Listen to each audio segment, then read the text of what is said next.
Hello everyone, कैसे हैं आप सब और क्या हाल समाचार हैं आपके। देखिए, टाटा ग्रुप के एक शेयर की बड़ी न्यूज आपने सुनी होगी। उसका क्या है मतलब वो तो बताऊंगा, बट आज आपको एक ऑफिशियल एक बात बता दूं कि टाटा ग्रुप जिस तरीके से काम कर रहा है, लिख के ले लीजिए, आज से 4 से 5 साल के बाद आपको अनदर लेवल का ग्रोथ दिखेगा।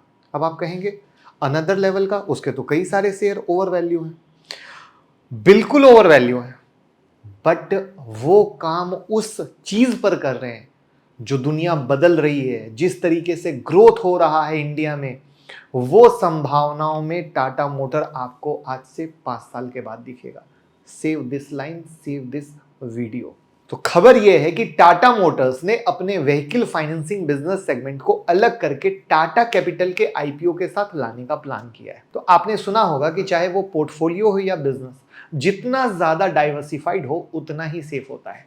लेकिन यहां तो टाटा मोटर्स अपने डाइवर्सिफाइड बिजनेस में से ही एक पूरा सेगमेंट हटा रहा है। तो नवंबर 2023 में टाटा टेक्नोलॉजी को भी अलग करके नया आईपीओ लाया, और अब ये तो अब जरूर तो कुछ कारण होगा ना।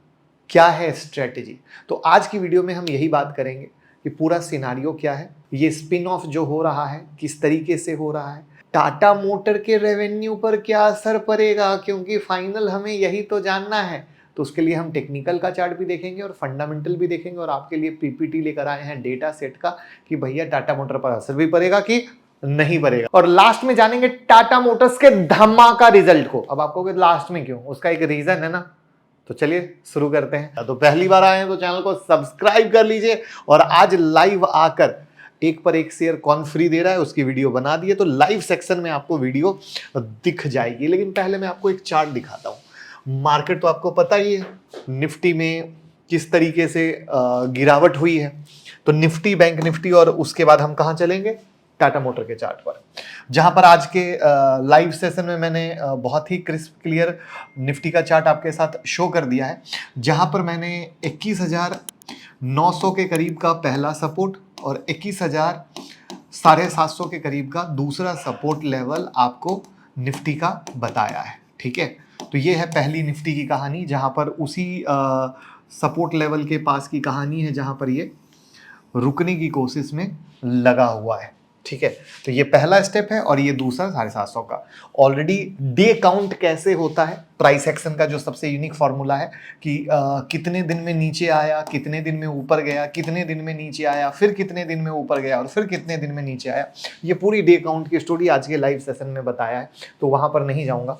तो उसके हिसाब से ये एक वो पड़ाव है जहां पर कोई जल्दबाजी मत कीजिएगा, वरना कुछ गलत डिसीजन में आ जाएंगे। बल्कि जिसको हम कहते हैं स्टेप बाय स्टेप, यानी जब 21,700 के नीचे कुछ होगा तब आपको नेक्स्ट लेवल का पैनिक सेलिंग दिखेगा। तो ये दो वो लेवल हैं जहां पर स्मार्ट मनी आपके दिमाग से खेलेंगे, आपको बेवकूफ बनाने की कोशिश करेंगे, और वहां पे बॉक्स बनेगा, और वही बॉक्स बताएगा रास्ता कि हमें जाना किधर है, और हमें उसी बॉक्स पर नजर रखनी है। जो आप अगर मेरे टेलीग्राम से जुड़े होंगे तो मैं लिंक डिस्क्रिप्शन में जुड़ जाइएगा, नहीं जुड़े हो तो, और बाकी मैं इसकी अपडेट दूंगा। वहीं पर अगर हम बैंक निफ्टी के बारे में बात करें, तो बैंक निफ्टी का जो सपोर्ट लेवल है, पहला सपोर्ट लेवल ये है और दूसरा सपोर्ट लेवल ये है। तो ये जो दो सपोर्ट लेवल है उसको भी आज हमने लाइव सेक्शन में डिस्कस किया। तो देखो, तो निफ्टी भी उसी तरीके से, बैंक निफ्टी भी उसी तरीके से, और डे काउंटिंग भी मैंने जो कहा, डे काउंटिंग ये बहुत प्राइस एक्शन में बहुत इंपॉर्टेंट होता है। कितने दिन में एक लेग ऊपर जाता है, फिर कितने दिन में नीचे आता है, फिर कितने दिन में ऊपर जाता है। तो ये एक पूरा का पूरा प्राइस एक्शन का काउंटिंग होता है जिसमें एक मार्केट मूव करता है। तो उसके अनुसार निफ्टी और बैंक निफ्टी के ये दो मेजर लेवल हैं जिस पर नजर रखिए। उसके बाद ही हम कुछ बड़ा डिसीजन लेंगे, क्योंकि बड़ा डिसीजन ऑलरेडी मार्केट हमें यहां से सेलिंग करके और उसी तरीके से निफ्टी में सेलिंग करके हमें एक बड़ा मुनाफा दे चुका है। बट अब करना है इंतजार। वहीं पर मजे की चीज देखो, मार्केट इतना गिरा है बट टाटा मोटर 3 दिन से ऊपर है। इसके दो ब्रेकआउट लेवल हैं, पहला ये और दूसरा ये। तो ये दो जो इसके रेसिस्टेंस लेवल है एज अ मेक और ब्रेक के तौर पे हैं, जो इसके लिए नेक्स्ट मूव की तैयारी करेंगे।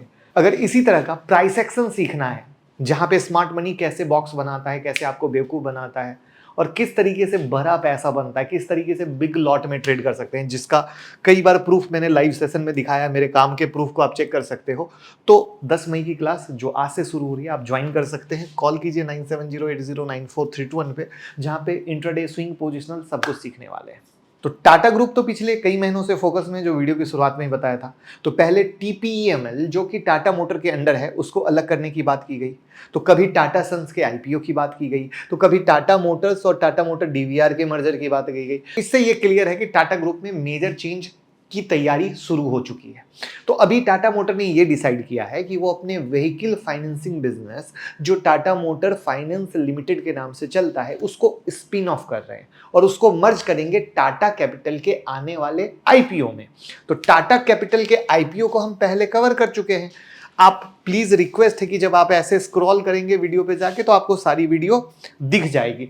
तो उसकी लिंक भी मैं डिस्क्रिप्शन में डाल दूंगा, तो मैं उसमें नहीं जाऊंगा, वरना वीडियो झूठ मूठ में लंबी हो जाएगी। तो सीधा हम बात करेंगे पूरे स्पिन ऑफ में क्या होगा और कैसे होगा। ये है स्पिन ऑफ की कहानी आपके लिए।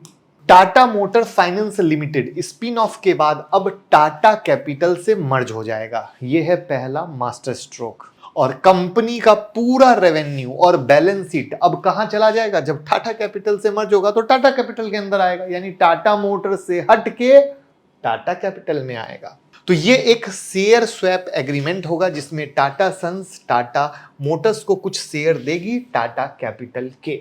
अब ये क्या होगा, कैसे होगा, जब इसकी ऑफिशियल अनाउंसमेंट आएगी तब कहानी होगी। तो अभी तक ऑफिशियल अनाउंसमेंट नहीं आई है, मीडिया रिपोर्ट में सोर्सेज के द्वारा ऐसी बातें कही जा रही है। तो ये स्पिन ऑफ देख लिया। अब आते हैं मेन टॉपिक पे कि टाटा मोटर फाइनेंस लिमिटेड की क्या वैल्यूएशन है और वहां से कितना रेवेन्यू आता है। करंट में TMFL की टोटल वैल्यू है 15,000 से 20,000 करोड़ की। वहीं अगर रेवेन्यू कंट्रीब्यूशन की बात करें तो उसके लिए देखते हैं टाटा मोटर्स के टोटल रेवेन्यू बाइफर्केशन को, जिससे आपको एक क्लियर पिक्चर मिलेगी कि भैया कितना रेवेन्यू आता है और क्या इफेक्ट आएगा। राइट, तो ये आप यहां से देख लीजिए।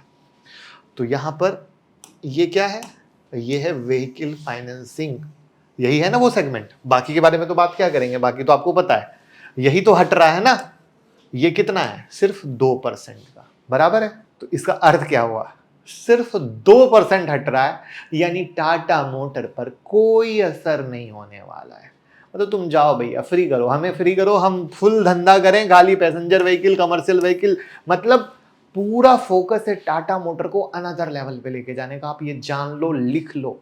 मतलब जो आप वैल्यूएशन देख रहे हो 5 साल के बाद, वो अनदर लेवल पे रहेगी। ये पूरी तैयारी इसी तरीके से दिख रही है। अब यहां पर ये भी देख लेते हैं, जो हर समय हम बात करते हैं कि भैया ईयर ऑन ईयर बेसिस पे ग्रोथ क्या है, तो व्हीकल फाइनेंसिंग क्या ग्रोथ में है या नहीं है।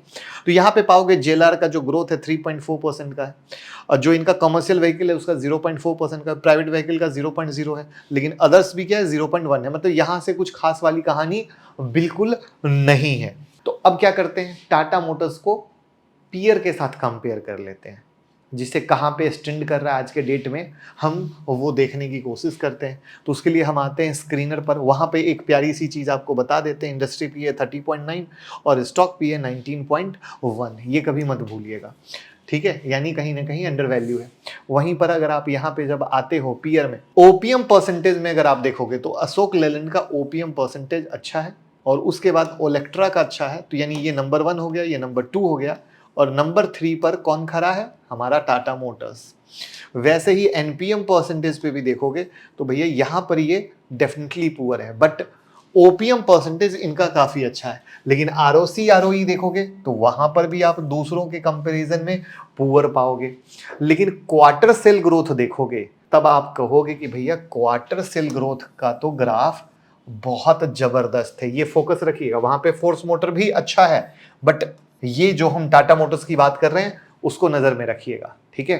लेकिन फोर्स मोटर पे जब आप जा रहे हो तो सेल क्वार्टर का जो करोड़ है ये 2000 करोड़ का है, और इसका आप काउंट कर लीजिए उस एंगल से नंबर 1 कौन हुआ? नंबर 1 हुआ टाटा मोटर्स। तो यानी अगर आप देख पाओ तो जिस विजन पे टाटा मोटर काम करी है, जिसके लिए एक्चुअली डूबा हुआ टाटा मोटर मल्टी वैगर बना, वो था आपका ईवी, ठीक है। और ईवी आने के अलावा जिस तरीके से तेजी से इंटरनली मैनेजमेंट काम करी है, उन सब के आधार पर दाव लग रहा है फ्यूचर पे। फ्यूचर में ईवी का सेगमेंट खाली पड़ा है। वहां पर मार्केट के राजा टाटा मोटर बने हुए हैं, तो ओपीएम परसेंटेज बेहतर है। वहां पे क्वार्टर सेल तो आप देख ही पा रहे हो कि किस अनदर लेवल पे है। तो इन सब के आधार पर टाटा मोटर्स का फंडामेंटल डेफिनेट बहुत सही जा रहा है और अपने आप को इंप्रूव करने की कोशिश में लगा हुआ है। तो ये थी एक फाइनल समरी कि भैया टाटा फाइनेंस लिमिटेड का स्पिन ऑफ हो जाएगा, वो टाटा कैपिटल में चला जाएगा। टाटा मोटर पे कोई असर नहीं पड़ेगा क्योंकि सिर्फ 2% का रेवेन्यू आ रहा है। ठीक है, आगे ऑफिशियल अनाउंसमेंट आएगी तो ये स्वैप किस तरीके से होगा, उसकी क्या कहानी होगी, वो मैं आपके साथ शेयर करूंगा। आज के डेट में हमने क्या किया, क्विक रेशियो में क्विकली टाटा मोटर को देख लिया कि मार्केट की इस नेगेटिव गिरावट के बाद भी टाटा मोटर पॉजिटिव चल रहा है। ठीक है, कंपनी किस तरीके से ग्रोथ पे काम कर रही है और कंपनी का मैनेजमेंट किस तरीके से बेहतरीन तरीके से आगे बढ़ रहा है, वो कई सारी चीजें एक फ्यूचर के विजन को बता रही है। तो ये सारा नजरिया टाटा मोटर्स के फेवर में जा रहा है, जहां पर अच्छी बात यह है कि ये एक मेजर ब्रेकआउट लेवल की तरफ बनने की कोशिश में है, जहां पे हमें नजर रखने की जरूरत है और इस लेवल के ऊपर क्लोज होने की जरूरत है। तो अब देखते हैं धमाका रिजल्ट, और वो धमाका रिजल्ट क्या टाटा मोटर में ब्लास्ट लाएंगे मंडे को, वो भी बड़ा इंटरेस्टिंग होने वाला है। तो चलिए देखते हैं। बहुत सिंपल है, ज्यादा ऑपरेशन में जाने की बिल्कुल जरूरत नहीं है। जहां पे अभी आपने, अब देखो रिलेट करेगा, मैंने बोला था ना लास्ट में टाटा मोटर का रिजल्ट लाऊंगा, तो सबसे पहले आपको बिजनेस पता था, जगवार, कमर्शियल व्हीकल, पैसेंजर व्हीकल, बराबर।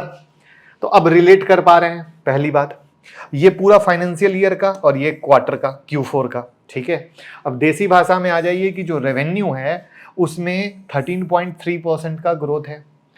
अगर आप ये पूरा कंप्लीट समरी में है, अगर इनके बिजनेस सेगमेंट वाइज जाएंगे तो जगवार वाले में 10.7% का ग्रोथ है, कमर्शियल व्हीकल वाले बिजनेस में जाएंगे तो 1.6% का ग्रोथ है, लेकिन पैसेंजर व्हीकल में आएंगे तो Q-on-Q में 19.3% का ग्रोथ है। अब जब हम शुरू में देख रहे थे तो आप देखे थे इनका पीवी का बिजनेस में ज्यादा ग्रोथ नहीं था, बट फाइनली आ गया। और यही चीज मैं पहले कर रहा था कि ये जिस चीज पे काम कर रहे हैं वो बहुत धमाका होने वाली है। वहां पे पेट जब देखेंगे तो ये देखिए Q-on-Q के हिसाब से 12,000 करोड़ की बढ़त है। तो ये हर एक लेवल पे वीडियो को रोकिए और पूरा मजा लीजिए, तब आप समझ पाएंगे।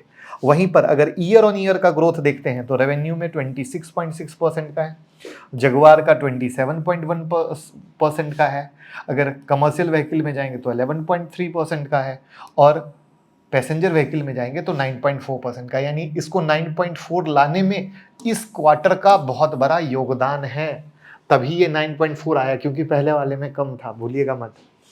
पेट अगर देखेंगे तो अगेन प्रीवियस से कितना बेहतरीन है ये आपके सामने है, और ये है एक टाटा मोटर्स का धमाकेदार परफॉर्मेंस, जहां पे अगेन इसके डिविडेंड के घोषणा पे जाते हैं तो फाइनल डिविडेंड 6 रुपया पर ऑर्डिनरी शेयर आपको मिल रहा है। तो मैं कहूँगा वीडियो को पॉज करके ज़रूर जो डेटा सेट हम दिखाते हैं उसको देखें, और यही वो रीज़न है कि जहाँ पर अब चार्ट कहाँ खड़ा है, मैंने आपको बताया था अपने ब्रेकआउट पे। यानी अब इसके ऊपर का जो क्लोज हमेशा याद रखिएगा इंपॉर्टेंट आता है, वो क्या करेगा, एक नई दिशा देगा। तो बस वीडियो को शेयर कीजिए, प्यार दीजिए, मोहब्बत दीजिए, फॉलो करते रहिए।